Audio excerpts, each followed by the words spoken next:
Shalom. Tout d'abord, j'aimerais rendre gloire, hommage à Yahweh, Bahashem, Yahawashai, Bahashem, Raha Kodash, Yahweh qui est le nom du Père, Bahashem qui veut dire au nom, Yahawashai le Fils, Bahashem, Raha Kodash, le Saint-Esprit. Shalom aux élus, honneur et respect aux apôtres et aux aînés de Redmistone, car c'est eux qui ont appris cette vérité, et salutations aux croyants et aux croyantes. Ici, frère Amos de Montréal, et à vous seulement, je dis Shalom. Alors, on va parler du retour de notre Seigneur et Sauveur dans lequel l'homme blanc, le diable, et l'appelle Jesse. Mais nous savons que son nom c'est Yahushai, qui veut dire celui qui délivre. Jésus-Christ, c'est un nom inventé par l'oppresseur, justement pour essayer de nous dérouter de notre vrai pouvoir, le seul pouvoir d'Israël, car en passant, il est juste venu et il va juste venir sauver les Israélites. Et cette fois, il veut juste dealer avec les élus. Seuls les élus vont être sauvés de ce salut pour cette fois-là, car les 2 tiers de notre nation, les méchants de notre nation, vont être obligés de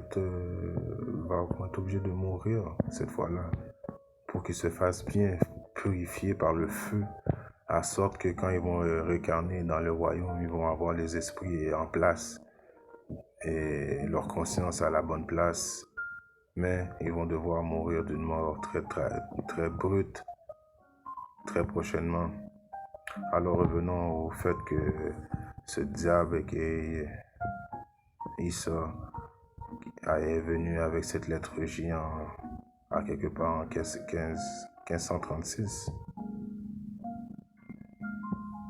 Si on regarde maintenant, on va commencer la leçon.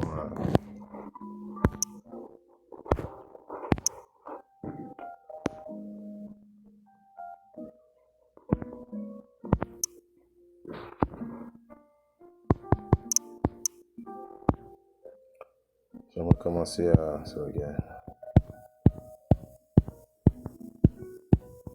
au livre de Matthieu, chapitre 15 et verset 24. Il est écrit: Mais il répondit et dit: Je ne suis envoyé qu'aux moutons perdus de la maison d'Israël. Alors Yahweh Shimei était venu, et il revient uniquement pour les soi-disant dits négros, les soi-disant dits latinos et les soi-disant dits amérindiens, et personne d'autre. Car c'est juste les soi-disant dits israélites qui peuvent pécher. Toutes les autres nations sur la terre ont été inventées par Yahweh Shimei. Il est vrai, mais il s'en fout des autres nations, car il a juste donné les lois, les commandements et les statuts à Israël. Et c'est juste Israël qui peut pécher, car le péché, c'est quoi le péché? Si on regarde, c'est quoi la définition du péché? 1 Jean 3 et 4. Quiconque commet le péché transgresse aussi la loi, car le péché est la transgression de la loi. Alors pour pécher, il faut que les lois ont été données. Et les lois ont été données qu'à Israël. Yahweh Shimei n'a jamais donné des lois et des statuts, commandements aux païens. Ils peuvent faire qu'est-ce qu'ils veulent. C'est pour ça que Moab mange des chauves-souris, des rats. C'est pour ça qu'Ismaël mange des chameaux, toutes des affaires abominables. C'est pour ça qu'ils vivent leur meilleure vie. Ils idolisent des roches. Il y en a qui idolisent des bâtons de bois. Il y en a qui idolisent des... Vous voyez, alors, tous les païens, ils sont confortables dans leur vie de païen. Mais seul Israël a été donné les lois, les statuts, les commandements. C'est pour ça que quand Israël fait quelque chose dans sa conscience, il sait qu'il a enfreint la loi, il a une conscience.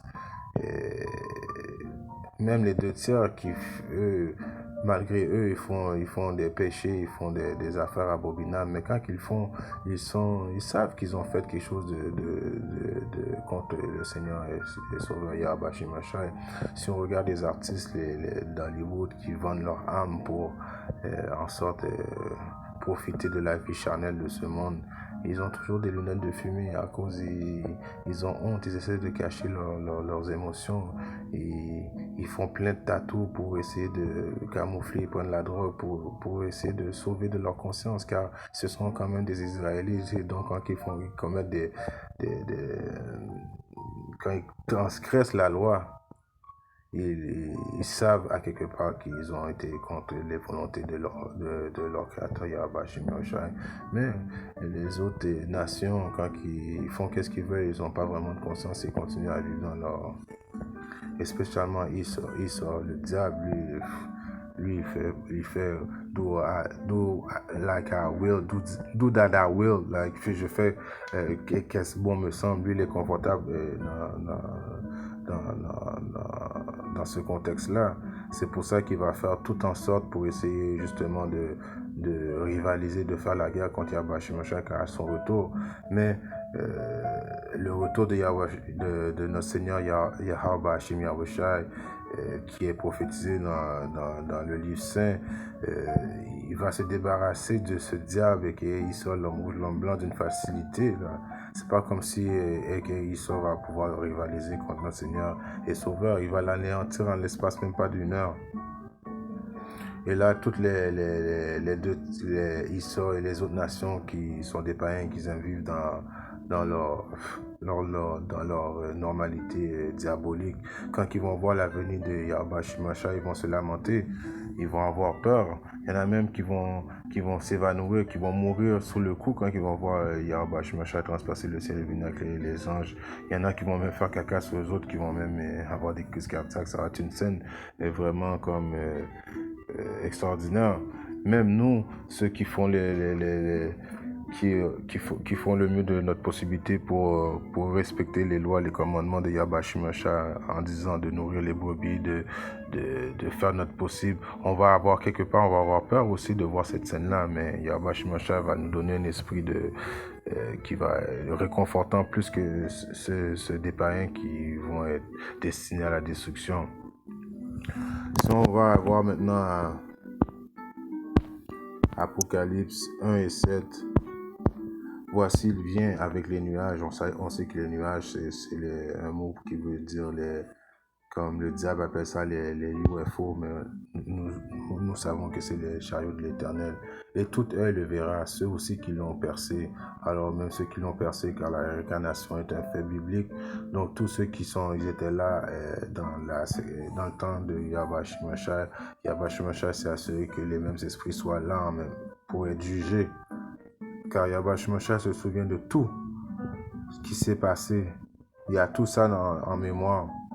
Alors, de la même façon que l'esprit du prophète est assujetti au prophète, je paraphrase ce verset, mais qui est un verset biblique,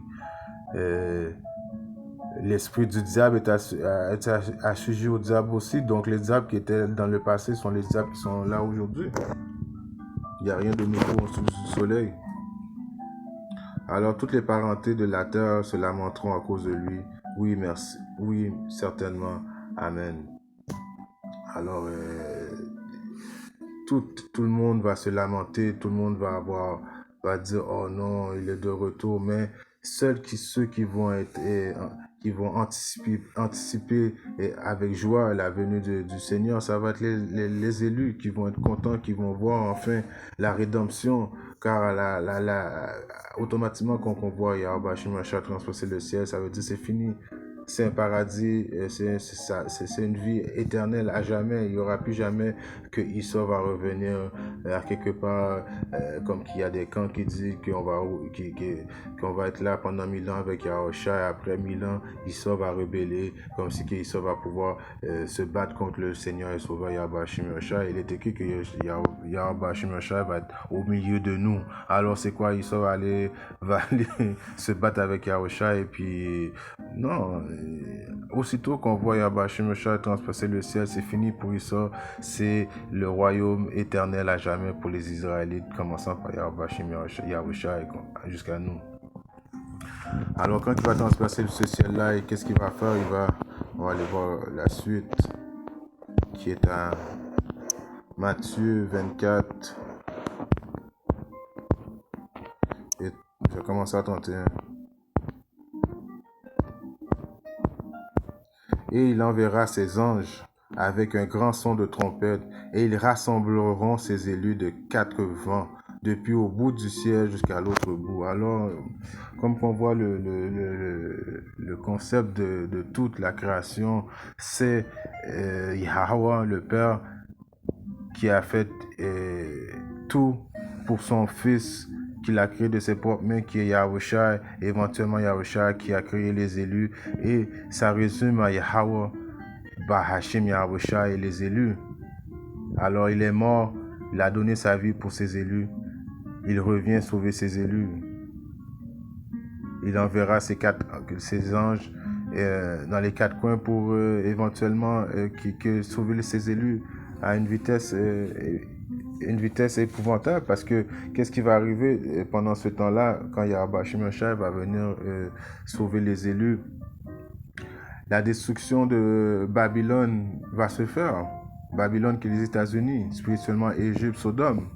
Égypte qui veut dire captivité, et Sodome qui veut dire qui englobe généralement l'homosexualité, la bestialité, tout ce qui est dégueulasse, qui résume en tel les États-Unis. Si on regarde à 27, Matthieu 24, 27, comme l'éclair vient de l'est et brille même jusqu'à l'ouest, ainsi sera aussi la venue du Fils de l'homme. Alors, comme un éclair, Yahweh Shemashai va bouger vite, parce que imaginez la scène. Quand on lit il y a un frère qui nous dit toujours ça, quand on quand on lit les prophéties bibliques, il faut essayer d'imaginer aussi la scène.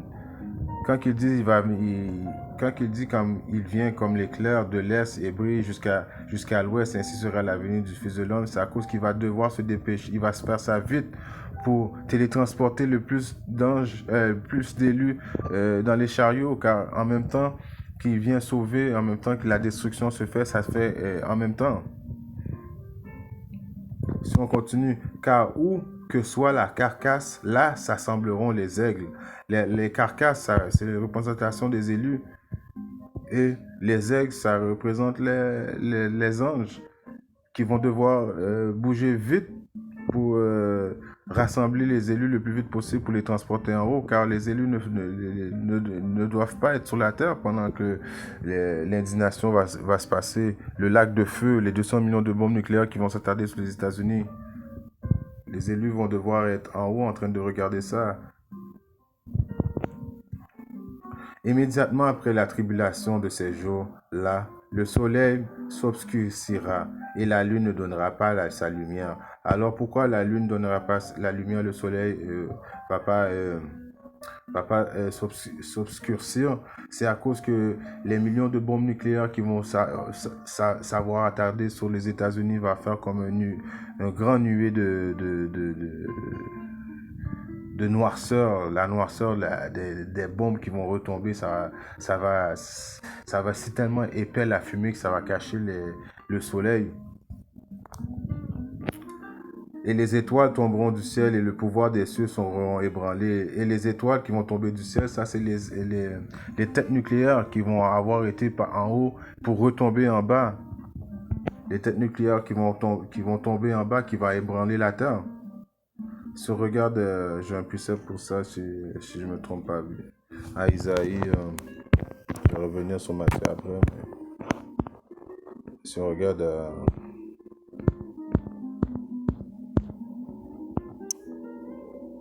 Isaïe 24 et 20, la terre tournera ça et là comme un homme ivre et sera transporté comme une cabane.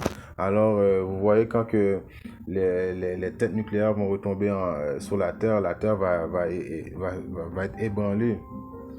Elle va être tellement ébranlée que ça va être comme une scène de film galactique, mais ça va être une réalité. parce que tout a été bien planifié. C'est un master plan du début au milieu à la fin de Yahweh Shimashah, et les paroles de l'Éternel ne reviennent pas invalides. Je paraphrase ce verset, mais c'est une chose qui est tout qui est écrit va se réaliser. Et là, on est en train de voir la fin de Issa. C'est les paroles prophétiques de la fin, comment que Issa va chuter et comment Yahweh Shimashah va arriver. Et toutes ces paroles-là vont arriver. Si on regarde, je continue encore à Matthieu 24 et 30.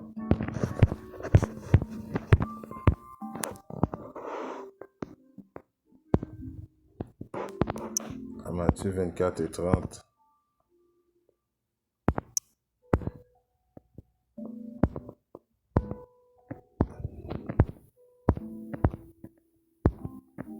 Et alors apparaîtra le signe du Fils de l'homme dans le ciel. Et alors toutes les tribus de la terre seront dans le deuil. Alors toutes les tribus de la terre, tous ceux qui vivent, qui vivent dans leur abomination, tous ceux qui ne sont pas les élus, les tiers de Yahweh Shimashah, vont être dans le deuil, ils vont se lamenter, ils vont pleurer, ils vont être choqués. Et ils verront le Fils de l'homme venant dans les nuages. Alors le Fils de l'homme qui va venir dans ces nuages qui sont les chariots du ciel, avec pouvoir et grande gloire. Et il enverra ses anges avec un grand son de trompette, et ils rassembleront ses élus des quatre coins du vent, depuis au bout du ciel jusqu'à l'autre.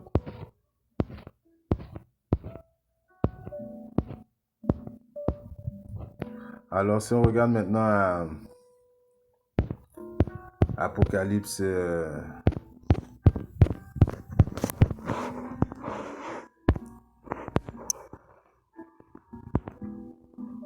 19,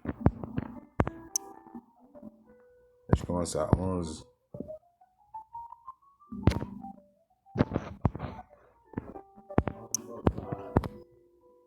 Et je vis le ciel ouvert, et voici un cheval blanc. Le cheval blanc, ça représente encore Yahushua.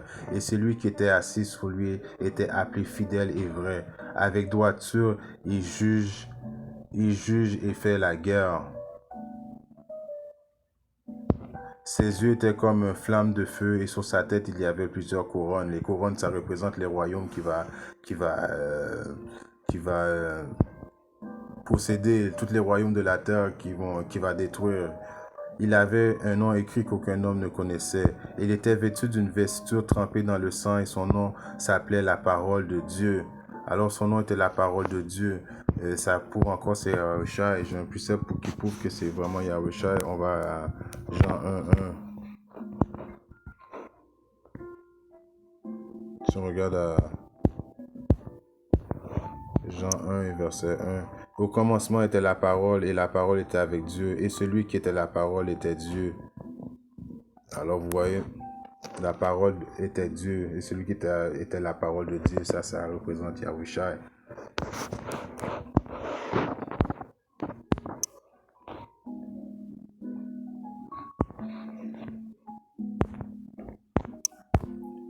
Apocalypse 19 et 14. Et les armées qui étaient dans le ciel le suivaient sur des chevaux blancs vêtus de fin lin blanc et net. Ça, c'est les anges qui le suivaient derrière lui comme grandiose. Et sa bouche sort une épée acérée avec laquelle il frappera les nations et les dirigea avec un bâton de fer. Alors il les dirigea avec un bâton de fer, en voulant dire que il va les battre avec un bâton de fer, et même nous qui sommes assujettis, qui vont régner avec lui, on va les battre avec ce bâton de fer. Ce bâton de fer, il est retrouvé aussi à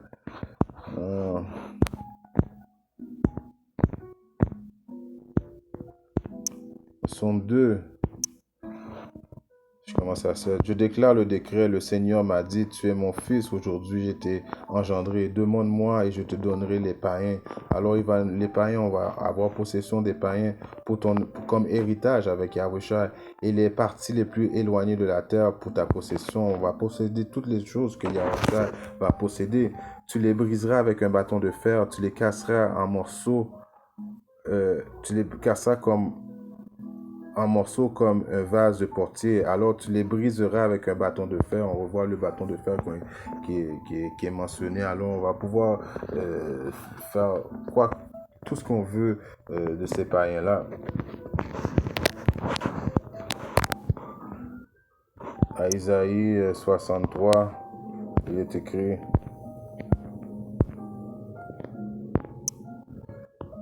Qui est celui qui vient des dons de Bozra avec des vêtements teints, celui qui est magnifiquement paré, voyageant selon la grandeur de sa puissance? C'est moi qui parle avec réctitude et qui a le pouvoir de sauver. Alors Yahweh Shimosha, il ne vient pas donner des câlins, il ne vient pas, comment dirais-je, donner des câlins et puis il love the world et puis des smiles. Non, il vient sauver les élus et puis détruire toutes commençant par Issa, la famille des familles banquiers en premier vont en esclavage et puis les autres nations vont devoir s'agenouiller devant les Israélites. That's it, that's all.